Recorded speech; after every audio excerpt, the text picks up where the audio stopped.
नमस्कार, आप देख रहे हैं RH न्यूज 24 और मैं हूं आपके साथ कंचन। एक दुखद घटना सामने आई है जिसमें शिफा नामक लड़की को एक मोइन उर्फ अरमान नामक व्यक्ति ने धोखा दिया।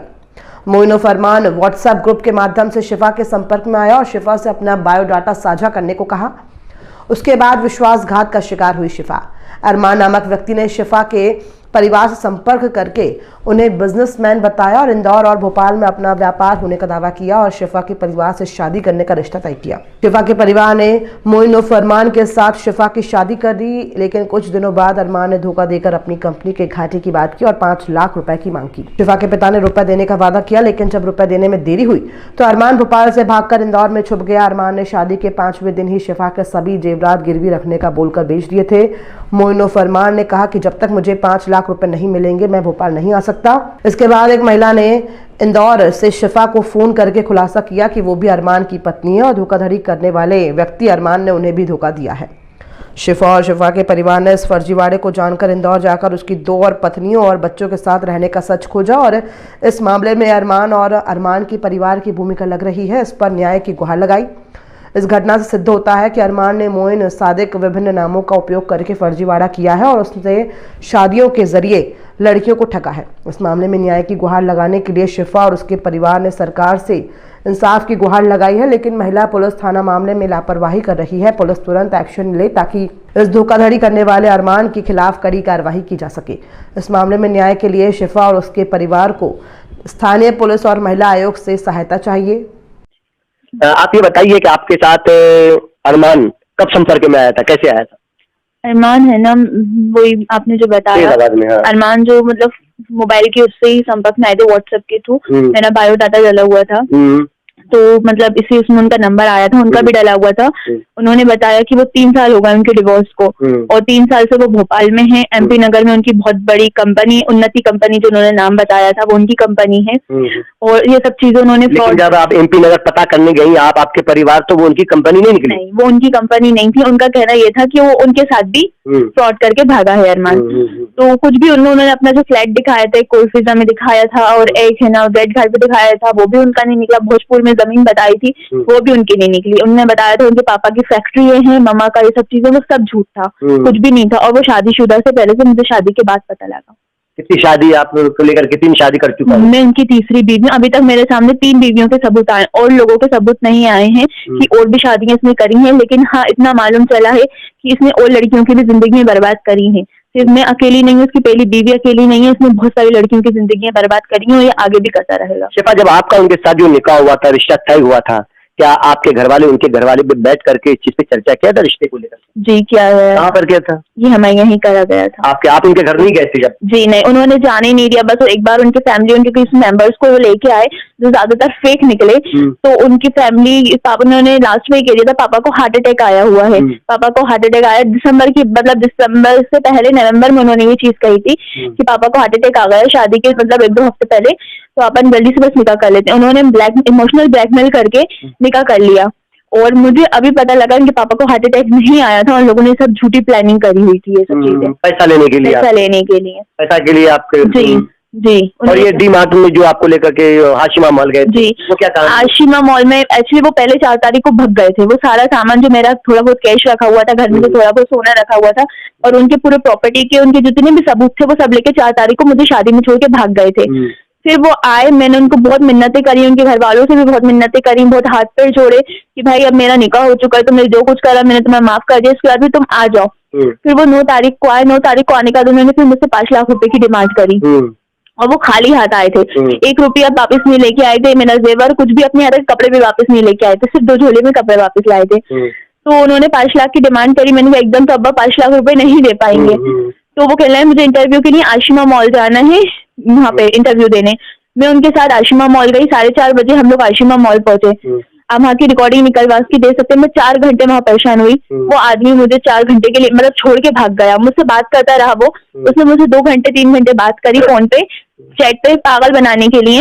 इस बीच में वो मुझे छोड़ के मेरे मकान मालिक के पास गया। उसने वहां से रेड घाट से खाली करवा के कोलफिजा में शिफ्ट कर लिया था और यही बताया था कोलफिजा मकान, ये भी मकान अपना ही है। बाद में जब मैं गई तो मुझे बाद में पता लगा कि ये हमारा नहीं है, रेंट का है। और उस मुझसे कहा कि 2 महीने का रेंट दे दिया है मकान मालिक को, और मकान मालिक को 2 महीने का भी रेंट नहीं दिया था, और रेंट भी उसने मुझसे ही लिया था, अब्बा से लेके उसने रेंट दिया था। फिर उसके बाद जब मकान मालिक के पास गया, वो मुझे आशिमा में छोड़ के वहाँ पे सबसे कहा कि मेरी बीवी पागल है, मैं इसके साथ नहीं रहूंगा और ये रेंट भी यही देगी, जितने भी मेरे पैसे बचे हुए हैं कारपेंटर को, पेंट वाले को, जिसको भी देना है उसको पैसे ये देगी। मेरा नंबर देके वो सबको देके वहां से रफू चक्कर हो गया। उसके बाद उनकी अम्मा का फोन आता है कि उसको नीमच पुलिस ने गिरफ्तार कर लिया है। मेरी तबीयत खराब हो गई, फिर उनकी अम्मा का भी फोन नहीं आया। मैंने सुबह दोबारा फोन करा उनकी अम्मा को कि आपको बताइए कौन सी पुलिस ने गिरफ्तार करा है, क्या है। तो कह रही है उसे मॉल से नीमच पुलिस ने उठा लिया है, और उनके भाई कहते हैं कि उसके ऊपर नीमच पुलिस ने, राजस्थान की नीमच पुलिस ने अभी FIR नहीं करी। वो मार पीट रहे हैं उसे, लेकिन अभी FIR नहीं करी है। वो पैसे मांग रहे हैं नीमच पुलिस वाले 5 लाख रुपए। जब मैंने कहा ऐसा नहीं हो सकता, भाई ने जी, तो मैंने उनके भाई से यही बोला, मैंने कहा नहीं ऐसा नहीं हो सकता। मैंने कहा नीमच पुलिस अगर यहाँ से गिरफ्तार करती तो कुछ तो मतलब लगता। तो वो लोग समझ गए कि मैं मतलब उनका झूठ सामने आ गया, क्योंकि मकान मालिक का भी मेरे पास फोन आ गया। इंदौर भी गए थे आप लोगों जी, वहाँ पे क्या पाया, क्या निकला? इनका एक फोन भूल के गए थे, उसमें से इंदौर की बीवी नंबर 1, बीवी नंबर 2 और बहुत सारी लड़कियों के कॉन्टेक्ट थे, गंदे गंदे लड़कियों के फोटोज थे इनके पास। और उसमें है ना क्या कहते हैं, लड़कियों के साथ बहुत झूठा करीब लड़कियां मैसेज कर रही थी, सब चीजें मैंने देखा उसमें। तो मैंने उनकी बीवी से कांटेक्ट हुआ, इनकी पहली वाली। जब मैं इंदौर गई तो पता लगा मुझे, जबकि एक और पहली बीवी थी, मैं तीसरी बीवी हूँ। उसने मुझे बताया कि बेचारी वो 3 साल से केस लड़ रही है, एक भी पेशी में नहीं आता ना। उसने अपनी बच्ची, उसकी एक बच्ची भी है, उसको पलट के भी नहीं देखा। बच्ची जब जो छोड़ के भागा है, उस बच्ची को आप क्या चाहते हैं? मैं चाहती हूँ कि उसको सजा दी जाए, इंसाफ चाहती हूँ मैं अपने लिए भी, उन लड़कियों के लिए भी जिसके साथ उसने बुरा करा है। और अगर आज उसे इंसाफ नहीं दिया गया तो वो कल और लड़कियों की जिंदगी बर्बाद करेगा, उन लड़कियों की जिंदगी के साथ खेलेंगी उनकी पूरी फैमिली। इसमें उनकी अम्मा, उनकी बहन शाजिया, उनका भाई मोहसिन, उनके अब्बा सब मिले हुए हैं, पूरी फैमिली। और उसकी दूसरी बीवी गजाला वो भी मिली हुई है। वो कहती है कि डिवोर्स हो गया, डिवोर्स हो गया, डिवोर्स नहीं हुआ। डिवोर्स के बावजूद भी वो लोग अगर हुआ भी है तो वो लोग साथ रह रहे हैं। उनका 10 महीने का बच्चा है और वो सबको पागल कर। शिफा जो है शाहपुरा में रहती है, और ये मेरे पास आई, उसने बताया कि भाई मेरे साथ धोखा हुआ है। तो मैंने इसके पूरे केस की जांच की, तो हमने पता लगाया तो इंदौर के अंदर इसकी 2 बीवियां पहले से हैं। किसकी? अरमान की अरमान भी मोइन भी 2 नाम, इसके 3 नाम के डॉक्यूमेंट बने हुए हैं। इसके बाद कुछ फर्जी पेपर भी मिले हैं इसके पास। ठीक है, तो इसकी शादी जो है 3 दिसंबर 2023 को हुई थी, और शादी के 4 दिन बाद से ही इसने ड्रामा चालू किया और शिफा के पूरे जेवर बेच दिए इसने। और फिर बताया कि मुझे, यानी शिफा जो उनकी जिसको पत्नी बनाया था उन्होंने, उनके जेवरात को भी उन्होंने फरोख्त कर भेज दिया। और उसके बाद इन्होंने शिफा से बोला कि भाई मुझे कंपनी में घाटा हो गया है, तुम्हारे पापा से 5 लाख रुपए लाओ। जबकि उनका कोई कंपनी नहीं है, इसकी कोई कंपनी नहीं, किराए से ही रहता था, भोपाल के अंदर किराए से रहता था। और इसने बोला कि मेरे पास कुछ लोग ढूंढ रहे हैं, मुझे कर्जा देना है, और मैं जब भी भोपाल आऊंगा जब 5 लाख रुपए दे दोगे। अच्छा, उन्होंने कहा शिफा से बोला। जी। और शिफा के पास इंदौर से फोन आया एक लेडीज का, और उसने बोला कि मैं ये जो है फर्जी व्यक्ति है, और इसने यहाँ पर भी कई लोगों की जिंदगी खराब करी है। ठीक है, यानी कि अरमान नाम का जो युवक है, इनके बैकग्राउंड, इनकी टीम में क्या उनके परिवार के लोग भी हैं क्या? अरमान नाम का जो ये फर्जी व्यक्ति है, इसका पूरा परिवार, मैंने रिकॉर्डिंग सुनी है, शिफा बात करती थी तो सारे के सारे लोगों ने मिलकर फ्रॉड किया है। इसकी भोपाल में भी एक बहन रहती थी, वो भी फ्रॉड है। अच्छा, वो भी फ्रॉड। तो फिर जब ये जानकारी लगी तो हमने महिला थाने में एक आवेदन दिया है कार्रवाई के लिए। कमिश्नर साहब को भी दिया। भोपाल कितने दिन पहले हुआ? अभी 15 दिन पहले। कार्रवाई कुछ भी नहीं हुई, अभी जांच में चल रहा है। वो पुलिस क्या कह रही है? महिला थाने की पुलिस जांच के नाम पे टाल रही है, वो टाला मटोली कर रही है।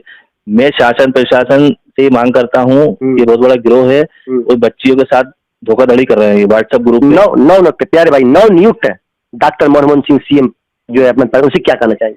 मैं नए मुख्यमंत्री जी से निवेदन करता हूं कि ऐसे गिरोह को जो है गिरोह पर कार्रवाई की जाए, जांच की जाए। और पुलिस से भी मांग करता हूं, पुलिस प्रशासन से भी मांग करता हूं कि इस लड़की को न्याय मिलना चाहिए। आपके हिसाब से महिला पुलिस लापरवाही कर रही है इस मामले में? महिला पुलिस जब तक ऊपर शिकायत नहीं करो, महिला पुलिस जो है सही से जांच भी नहीं करती। 15 दिन हो गए हैं इसको टाल रहे हैं इसको।